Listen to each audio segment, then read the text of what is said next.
Tapi kita tengok untuk pengetahuan penonton sekalian, Islam ini dia tidak menghalang kita berhibur, tapi dia menggalakkan ataupun dia meletakkan satu kaedah hiburan yang beriltizam dengan akhlak. Jadi apabila kita membincangkan isu keseimbangan, kita nak berhibur.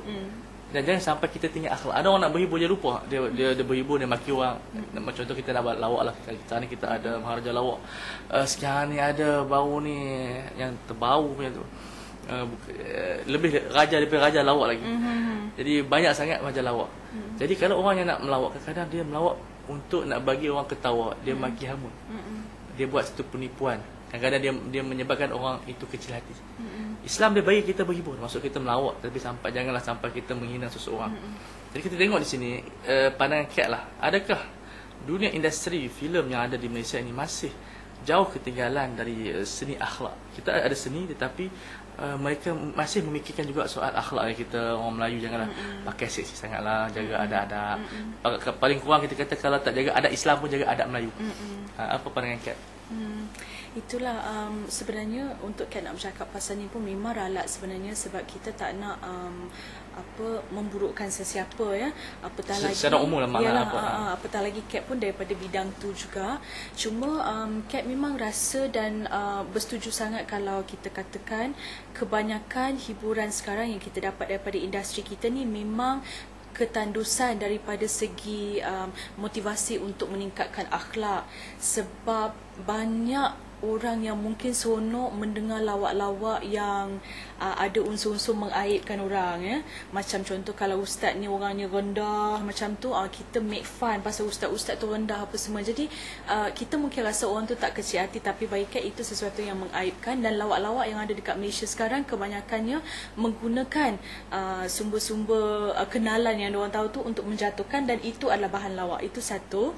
Kemudian filem-filem yang kita ada pun banyak mempamerkan genre-genre hantu semata-mata. Jadi Kat selalu bertanya pada diri sendiri, apakah filem-filem hantu ni bertujuan untuk meninggikan akidah kita, mempercayai bahawa segalanya itu datang daripada Allah dan kembali kepada Allah, ataupun adakah ini untuk keseronokan semata-mata, nak percaya penanggal ada, hantu pocong ada dan sebagainya.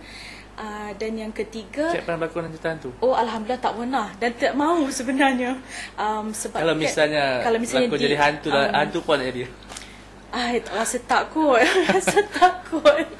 Sebab Kat macam kurang percaya sikit pasal hantu ni. Kat cuma percaya adanya jin, macam tu kan. So hantu ni payah sikit lah Kat nak percaya sebenarnya. Kemudian Kat kesian pada adik-adik remaja yang akan menonton filem-filem macam tu, filem genre hantu ataupun gangster dan sebagainya, sebab diorang yang mudah sangat terikut. Bila kita keluar dengan filem yang menunjukkan orang racing kereta, adik-adik pun nak race kereta. Bila diorang tunjuk orang race motor berjaya dapat girlfriend ke dapat boyfriend, adik-adik pun ikut juga. Kemudian terjadi keruntuhan akhlak dan kita semua salahkan masing-masing. Sedangkan kita tak buat apa-apa pun bila anak-anak kita tengok filem tu, dan kemudian kita tengok sekali dengan anak. Kan ada cerita hantu, ayahnya, maknya, anak-anak, sepupu, sepapat semua tengok, dan kemudian semuanya terpalit sama dengan masalah tu. Agak Kat lah, adakah masih ada ruang untuk orang yang mempunyai semangat agama, kefahaman agama untuk masuk ke dalam industri filem, ataupun kita katakan kita boleh ada ruang perubahan di sana untuk kita mula melangkah kepada seni yang mengajak kepada nilai-nilai murni, kebudayaan yang sihat. Mana walaupun kita ada hiburan, tetapi hiburan yang kita kata taklah merapu lah. Mana hiburan yang ada mesej dan beriltizam dengan akhlak, dan perlu kita katakan peletakan syarat-syarat mana syar'i yang perlu diberikan kepada produser-produser filem. Masih ada ruang di sana, mana Kat melihat pada industri kita sekarang ni boleh menerima konsep sedemikian. Sebenarnya semua tu perlu Ustaz. Bagi Kat semuanya perlu. Kita mesti ada satu badan yang betul-betul strict dalam isu penampisan. Bila Kat kata strict ni, maknanya kalau benda tu akan somehow merosakkan akidah ataupun kepercayaan orang penonton semua, memang kita kena stop. Sebab penonton cepat tangkap apa yang diorang tengok. Maknanya kalau benda tu nonsense pun, kalau diorang tengok, benda tu akan jadi bahan bualan dan semacam kita make believe lah benda tu.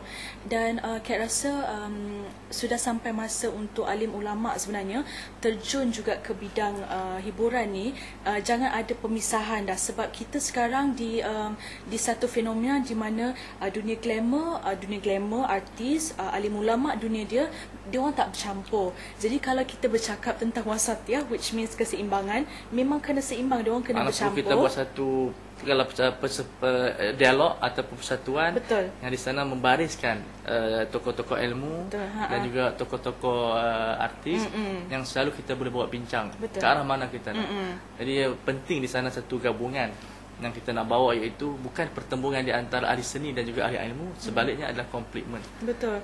Lagipun Kak rasa apabila para alim ulama terjun ke dunia penyiaran ataupun dunia hiburan, kita macam Ustaz kata tadi, lepas kita berbincang, kita boleh hasilkan banyak filem yang ada unsur dakwah tetapi cukup seronok untuk ditonton. Maknanya bukan heavy. Sebab memang adat orang kita, diorang bila dah balik rehat daripada kerja, diorang tak mau cerita yang terlalu memberatkan fikiran. Dan Kat tak salahkan diorang, sebab kita pun bila kita penat satu hari, kita tak mau tengok filem dan kita kena berfikir. Betul, jadi biar betul sebab ada kata Sayyidina Ali, rehatkan hati kamu dengan hiburan.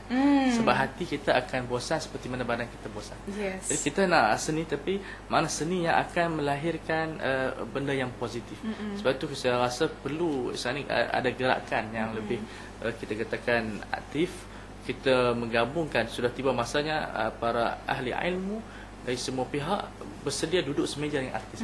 Cuma nak tanya, adakah artis sudah bersedia untuk duduk semeja dengan ahli ilmu? Dia begini sebenarnya, macam dalam dunia alim ulama, dia ada beberapa para ustaz ataupun para alim ulama yang sudi untuk bercampur dengan ramai orang, dan ada yang mungkin selesa dalam kelompok dia aja. Sama juga macam dunia artis, ada yang bersifat ada pemikiran terbuka, maknanya ustaz dengan ustazah nak join kita, silakan. Ada yang mungkin rasa segan, bukan dengan tak nak diorang segan, ya, mungkin dengan cara pakaian dia dan sebagainya.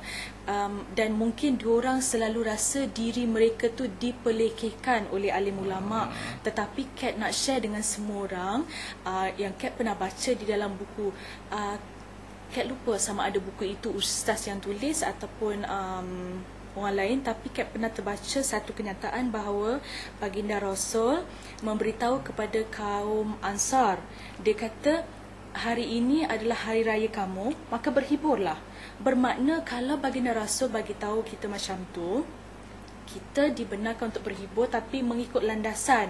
So mungkin diorang rasa macam diorang ni adalah orang yang dipelekehkan sebenarnya, sebab ramai ustaz-ustaz ni akan kata diorang ni yang merosakkan generasi. Saya rasa yang kita hiburan, yang saya rasa lah hiburan satu benda yang sangat penting dalam kehidupan kita.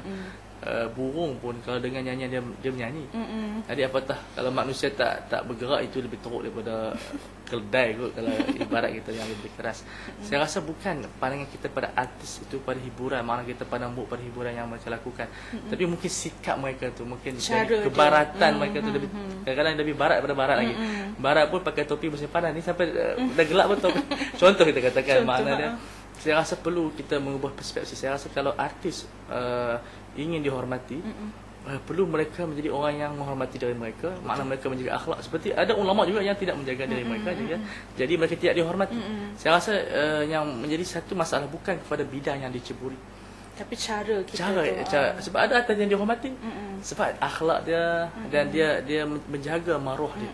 Tapi artis tu dia yang tidak menjaga maruah dia yang kadang-kadang mungkin dia berpakaian seksi, dia hisap ganja. Kemudian orang kata jaga tepikan orang. Dia yang tidak memelihara dirinya, macam mana orang nak jaga diri dia. Apa yang Ustaz kata tu memang Kat setuju, sebab Kat daripada dulu lagi, walaupun sebelum hijrah ni pun, Kat memang dah percaya dan pegang mantra tu. Maknanya if you want people to respect you, you have to respect yourself daripada pelbagai sudut lah. Maknanya daripada segi image you, akhlak kita, cara kita bercakap. Walaupun dulu sebelum bertudung doesn't mean Kat kena kasar ataupun biadab dengan orang. So itu memang Kat pegang. Dan tanpa kita menuding jari pada siapa-siapa, memang Kat rasa memang kita dah kesuntukan masa, memang dah overdue orang kata untuk kita sama-sama dalam satu group untuk buat macam-macam aktiviti bersama-sama supaya para artis boleh menaikkan martabat mereka balik, menaikkan pandangan masyarakat pada dia, sebab bukan semua artis macam apa yang kita duk baca dalam paper. Ramai orang yang Kat kenal yang sebenarnya orang-orang hebat yang tak ada masalah disiplin, dadah dan sebagainya, dan mereka-mereka ini Kat sanjung daripada mula Kat ceburi bidang hiburan sampai sekarang. Dan kemudian sekarang bila berkenalan pula dengan para alim ulama, rupanya banyak yang suka dengan hiburan dan kenal dengan rakan-rakan artis kan. Jadi kalau diorang boleh come together and kita bincang and buat banyak-banyak projek bersama, Kat rasa tak lama lagi kita mungkin akan senyum lah bila baca paper. Tak payahlah kita baca tentang orang yang hamil, luar nikah, anak-anak tak sah taraf lahir dan sebagainya kan, masalah bosian dan tu semua. Sebab itu semuanya ada punca, ya. Jadi kalau kita ubatkan punca dia tu, insya-Allah lah Kat rasa. Tapi bila sebenarnya benda tu akan jadi? Jadi itu persoalan yang mudah-mudahan kita menimbulkan persoalan ini, di manakah kita akan bermula. InsyaAllah kita bermula di sini, dan mudah-mudahan pertemuan kita, saya bukanlah kita kata sebagai ahli ilmu, tapi mewakili kita katakan golongan yang mempelajari agama, kita menyuruh kepada diri saya supaya kita sentiasa memahami masalah, bukan sahaja artis, semua ahli sukan ke atau kepada pendengar dadah, kita adalah orang yang mendengar sebelum kita bercakap. Kita sebagai pendakwa, saya berpesan kepada diri saya dan kepada adik-adik, kepada sahabat-sahabat, supaya menjadi orang yang mendengar sebelum bercakap. Kerana sebenarnya pendakwa ini dia ibarat doktor. Bagaimana doktor nak bagi ubat kalau dia tidak mendengar? Dan apabila kita telah menjalani proses pendengaran, kita mampu diagnosis, dapat mengenal apakah sebenarnya penyakit yang menjadi satu punca kepada seseorang ataupun masyarakat. Barulah kita boleh bagi ubat. Ubat itulah bercakap. Yang menjadi masalah kita, mungkin banyak bercakap lebih daripada mendengar. Sebab itu kita bercakap di ruang yang lain, orang yang mendengar dia berada di ruang yang lain. Maka apabila kita bercakap dalam satu tempat yang lain, orang yang mendengar satu tempat yang lain, dia tidak mendapat satu, kita katakan satu pertumbungan ataupun satu ikatan yang kuat. Jadi perlu sebagai pendakwah kita banyak mendengar rintihan masyarakat dan menjadi orang yang paling pengasih kepada masyarakat, seperti kata Al-Imam Al-Baghdadi dalam kitabnya Al-Faqih wal-Mutafaqih, syarat ulama ataupun mufti mesti menjadi orang yang pengasih. Kalau kita tidak pengasih kepada orang, kita telah menghilangkan satu sifat ulama, yang mana ulama ni orang yang paling pengasih kepada makhluk Allah Subhanahu Wa Taala. Jadi saya ucap terima kasih kepada Puan Kat perkongsian dan ringkas. InsyaAllah masa akan datang kita akan buat lagi slot-slot untuk tetapan adik khususnya di Mesir, insyaAllah. Jadi kita mudah-mudahan kita mendapat respon daripada adik-adik supaya kita dapat mungkin ada cadangan tajuk-tajuk daripada pendengar. Apakah isu-isu yang mungkin kita tidak dapat sentuh di sini? Kalau ada cadangan, kita mungkin akan bincang pada waktu yang lain. Jadi insya-Allah kita akan bertemu lagi pada masa akan datang. Assalamualaikum warahmatullahi wabarakatuh. Assalamualaikum.